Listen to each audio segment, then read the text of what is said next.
боянбағалы. Үйде жай ғана азын-аулақ. Тем более сіздермен жүздесетін болғаннан кейін. Ұзақ күттік қойды, рахмет. Негізі сағат 10-да кірем деп ойлағанмын. Үйде Wi-Fi дұрыс жасамай жатыр. Мен мына екінші телефоным әлде де дұрыс жасамай тұр, ұстамай тұр. Әйтеуір жан-жаққа звондап жүріп, кішкене дұрыстап қойған сияқтымыз. Саламатсыздар ма?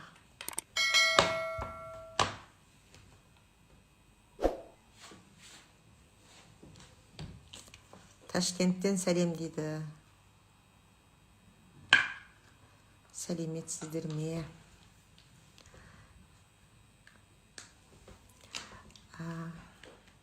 Кішкене адам жиналсын, сіздер әңгіме ете тұрайық. Қызылордаға келе алмадым.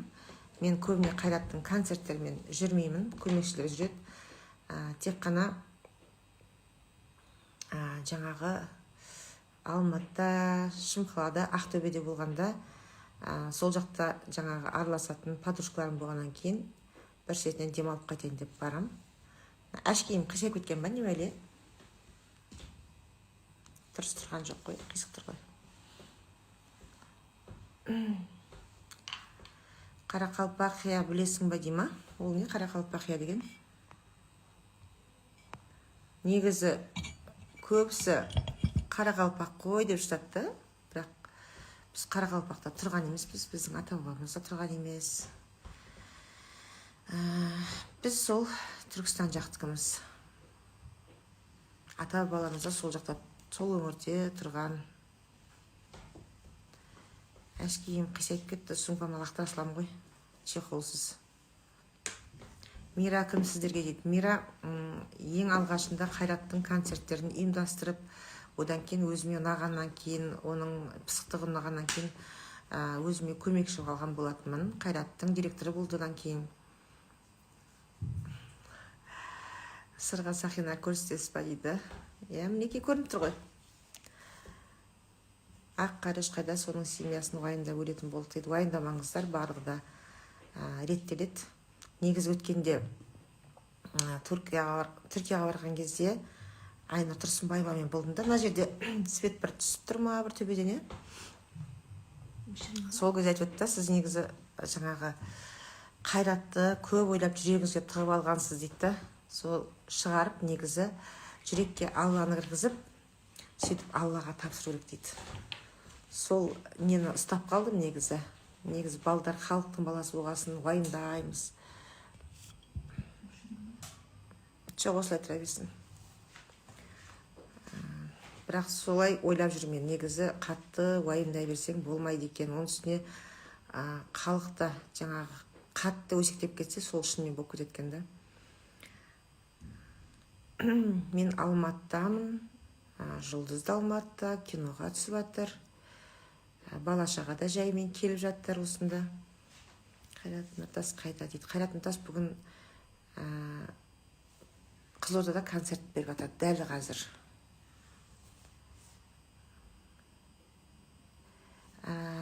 Врач керек дейді.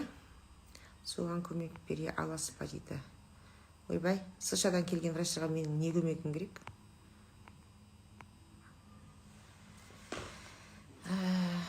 Реклама жағынан болмаса, Қайрат пен Жұлдыз қосылады, уайымдамаңыз, олар ақымақ емес. Әрине бала-шағасы бар. Бірге ғой.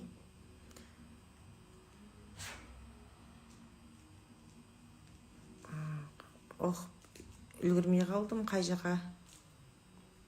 Қарағанды қаласы Ағадыр кентіне дейді, келіп концерт қоясыздар ма дейді. Бізде негізі сұраныс болған жаққа барып қоямыз. Жаңағы телефон соғып осында қойсақ бола ма деп халықтар сұрап жатыр деген кезде, сол кезде барамыз. Немерелерім телефон соғып тұрады. Алау звондаған, апа бір-екі күнде келіп қаламыз деп.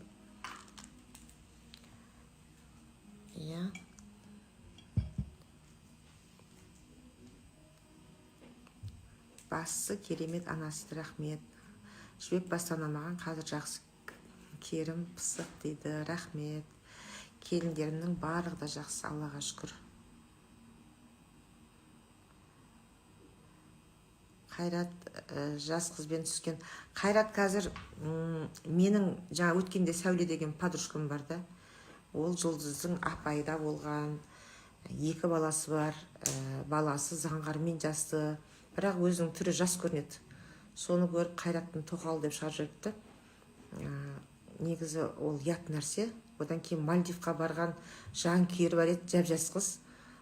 Жаңағы бүкіл жаңағы адамдардың ішінен қарағандағы мынау соныкі деп тоқал деп біреу жаңағы әдейілеп шығарып жіберді. Сонымен барлығы шулап ананың парақшасына кірінде сол тоқал екен деп, негізі ол қыз жаман болыпты. Әке-шешем естісе не болады, масқара болатын болдым ғой деп. Негізі ұятты нәрсе ол жаңағы қастарында тұрмағаннан кейін, көздеріңізбен көрмегеннен кейін. Бүгін Еркесі Махан салып қойып едім, Қайратпен бірге ұшқан ғой, барлығы да тапсырыспен ұшқан ғой енді. Сол кезде неге сен жаңағы Еркесі Махан Қайраттың қасынан шықпай қалдың, Жұлдыз одан ондай ғой, мұндай ғой деп Жұлдызбен салыстырудың қажеті жоқ. Жұлдыз ол өзінің жары сүйіп алған. Еркесі Махан ол өнердегі бұрыннан екеуі қатар шыққан жаңағы, негізі әр кім өзінің қатар шыққан әншілермен жаңа дос болады ғой. Еркемен Қайрат қатар шықты ғой. Одан кейін бір-бірімен жақсы дос, мысалға Еркемен мен де араласады. Как подружка сияқты болып кеткенбіз Ерке екеуміз. Шын айтқанда өзі жаңағы итақта қиналып жүргенде бүгін жаңағы біраз нәрсені оқып жаман болып қалдым деп сөйтіп жазды, алып тастаңызшы деп ше. Негізі біреуге бекерден бекер тиісіп, нақақ көзден жаңағы жас дейді ғой, тамған жас жақсы болмайды. Сол үшін бекерге жаңағы любовницасын, бірнәрсесін дей берудің қажеті жоқ шығар. Еркенің мүлдем Қайратқа қатысы жоқ. Қазір шын айтқанда Еркесі Махан Қайраттың жанында жүруге қорқады. Мен де қорқам. Баланың қасына неғып жүрсің деп айтады да. Қайраттың жанына ешкімді жолатқысы келмейді халық. Өз баламды өзімнен қызғанады кейде.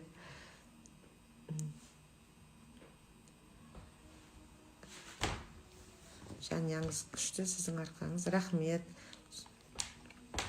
Негізі Мальдивқа қанша? 30 шақты адам барды ғой. 30 шақты адам барды. Соның ішінде жаңағы жастау сол болғасын, соның махаббат шығар деп ойлап қалғанда.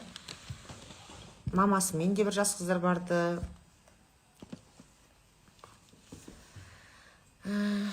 Жібек күліп жүрсе әдемі дейді. Иә, Жібек әдемі. Әртістерде тоқал көп болса, тоқал көп шығар. Пока балдарым тоқалуға дайын емес. Құдай алдыртпай-ақ қойсын. Немерелерім жыламай-ақ қойсын. Әкесін басқа елден қызғанып, әке шешесінің жаңағы бақытын көріп, бақытты балалық шақтары болып өссін деп ойлаймын. Мальдивке неге Жұлдызды апармадыңыз дейді. Мальдив қазір Жұлдыз өзі басқа бір жұмыстармен жүр. Ол кезде спектакльге түсіріп болды, Түркістанға барды, бала шағасын алып кеткен еді, сабақтары болды. Негізі біз Мальдивқа жаңағы нелерді бала шағаны алып барамыз деп оларға бұрын қойып қойғанбыз. Бара алмайтын болғаннан кейін 20 минут қалған кезде Аянды, Заңғарды, Жібекті қосып үлгердік. Өйткені 3 адам керек болды дағы. Заңғар жаңағы онда Жібекті алып барайыншы деген екен. Жарайды онда деп сол балдардың орнына соларды тіркеп жібердік. Негізі планда вообще жоқтығын бауырлары. Енді неде болса бауырлары барсын басқадан барғанша деп ойлап, 3 балам бірдей қасымда жүрсінші. Кішкентай кездерінде жаңағы мен қасым алып жүруші едім, енді олар да мен алып жүрсінші деп алып барғам. Сөйтсем ел деген шулап кетті. Неге балдарыңызды алып барасыз, неге бірге жүресіз деп. Енді балдарым болғасын жүрем ғой, қайтем енді.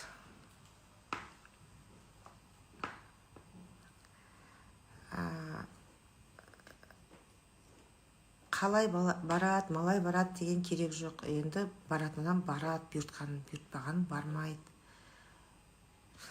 Бүгін Ханның сторисін көрдім. Ақша береміз, папа керек деп айтты. Хан папасын ерекше жақсы көреді.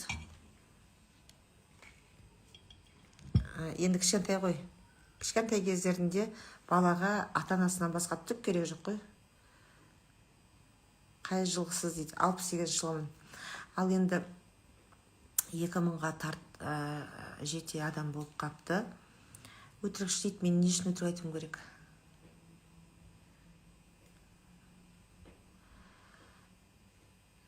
Неге өйтті, неге бүйтті дейді. Мен жасырып отқан жоқпын. Жұлдыз бен Қайрат бір-бірімен ренжісіп қалғандар да өтірік емес, қайта достасқандар да өтірік емес. Енді кез келген отбасында ондай жағдай болады.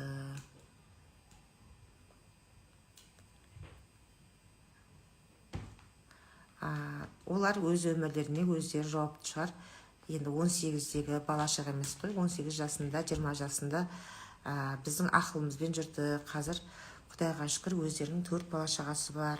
Барлығына өздерінен сұрасаңыздар жауап беретін шығар. Мен олардың арасына түсіп, ештеңеге жаңағы айтпай ақ қояйын. Әр адамның өзінің басы бар. Жай жанкүйері ол қыз. Бірақ әдейлеп жаңағы біреулер шығарды әңгіме қылып, сонымен жұрттың бәрі шулап кетті. Енді қазір Қайраттың қасында қандай жаңағы әйел болсын, қыз болсын жүрсе, барлығын тоқалығып шығарды ғой. Бір кездері осымен Ақтөбеден келген подружкам бар, қазір осы үйде жүр. Менің подружкам жаңағы мейрамхана ашқан, соның тұсауын кесуге барған ғой. Сонымен Қайрат Нұртас Ақтөбе қаласында тоқалына мейрамхана ашып берді деп шығарып жүрді ғой бұл кезде де. Ол қайда? Менімен қатарлас, менің подружкам. Енді қазір бұрын күйіп пісетін едім, қазір ондай әңгімеге күйіп піспеймін.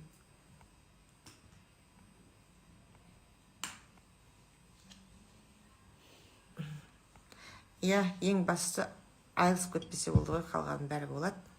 Бір-бірін түсінсет, бір-біріне уақыт керек деген сияқты, миларын демалғылары келеді. Енді өсектің бәрін шығарып жатқан көбіне мынау YouTube каналдары, журналистер. Бір нәрсе айтсаң, оны басқашаға бұрып әкеліп, жұрт оқысын, хайп жасаймыз деп, сөйтіп басқаша шығарады. Соған елдер тақырыптарын оқиды дағы, сонымен ойбай өскен екен деп ары қарап өсектеп кете береді. Өзбекстаннан сәлем дейді.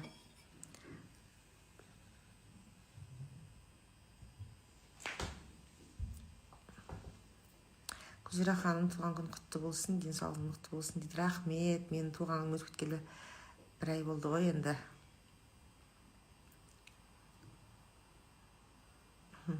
Кеше қалай азу туралы айтамын деп едіңіз. Жарайды, осы әңгімені бастайық.